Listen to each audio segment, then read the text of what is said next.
Hello everyone, welcome back to a channel.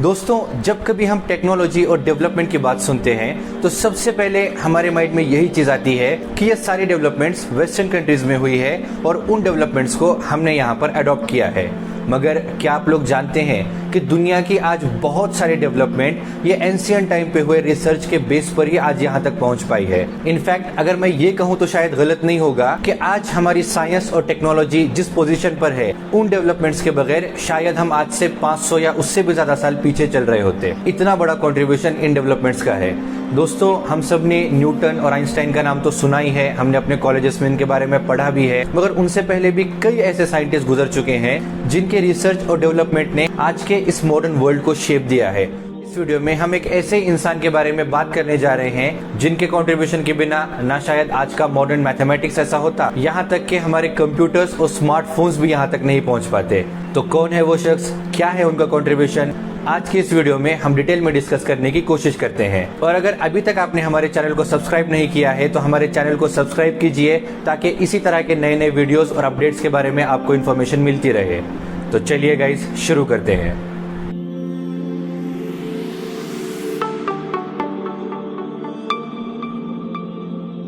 दोस्तों, जब कभी साइंस की बात की जाती है तो मैथमेटिक्स ये उसका एक बेजोड़ हिस्सा है। मैथमेटिक्स के कैलकुलेशन के बगैर शायद साइंस की इतनी डेवलपमेंट कभी पॉसिबल ही नहीं हो पाती। आज आप साइंस और टेक्नोलॉजी की कोई भी फैकल्टी उठाकर देख लो, उसके अंदर मैथमेटिक्स का एक बहुत बड़ा कंट्रीब्यूशन होता है। दोस्तों, अपने स्कूल लाइफ में हम में से हर किसी ने अलजेब्रा पढ़ा है और इस अलजेब्रा के कैलकुलेशंस को भी अटेम्प्ट करने की कोशिश की है और मैथमेटिक्स आपका one of the toughest subject भी होगा। इस अलजेब्रा के हिस्ट्री की अगर हम बात करें तो आपको शायद ये बात जानकर हैरानी होगी कि ये आज से 900 साल पहले है और जब अलजेब्रा की शुरुआत हुई थी उसको अडॉप्ट करने में वेस्टर्न कंट्रीज को 600 साल से ज्यादा वक्त लगा था और इतने पहले से अलजेब्रा मिडिल ईस्ट और एशिया में इस्तेमाल किया जाने लगा था।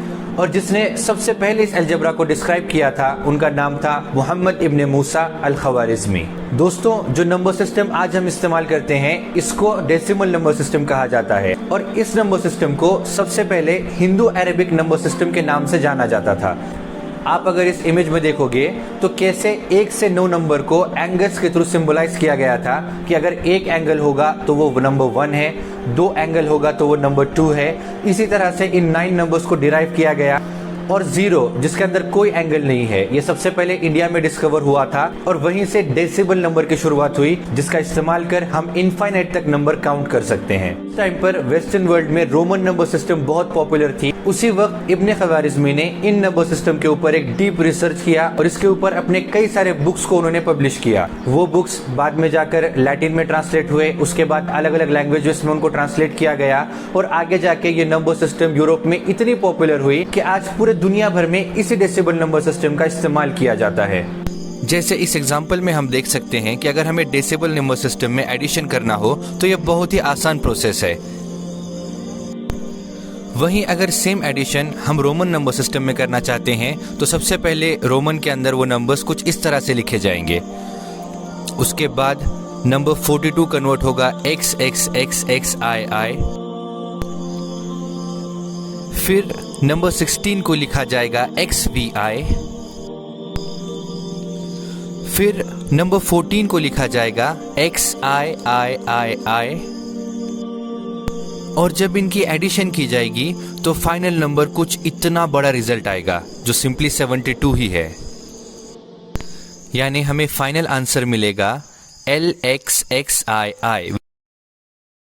उसी के साथ साथ इब्ने खवारिज़मी ही वो पहले इंसान थे जिन्होंने डिफिकल्ट मैथमेटिकल प्रॉब्लम्स को अलग अलग स्टेप्स में डिवाइड करके उनको सॉल्व करने की टेक्निक को डेवलप किया। यानी सिंपली जो लीनियर और क्वाड्रेटिक इक्वेशंस होते हैं इन इक्वेशन को कैसे अलग अलग स्टेप के अंदर हम सिंप्लीफाई कर सकते हैं और फाइनल आंसर कैलकुलेट कर सकते हैं, ये रिसर्च सबसे पहले इब्ने खवारिज़मी ने किया था। और दोस्तों, इसी रिसर्च के बेस पे आगे चल के एल्गोरिथम्स बने जिसके बारे में इस वीडियो में हम आगे डिस्कस करेंगे। अलजेब्रा ये वर्ड बेसिकली डिराइव होता है अरेबिक वर्ड अल जब्र से, जिसके मीनिंग है रीयूनाइट करना।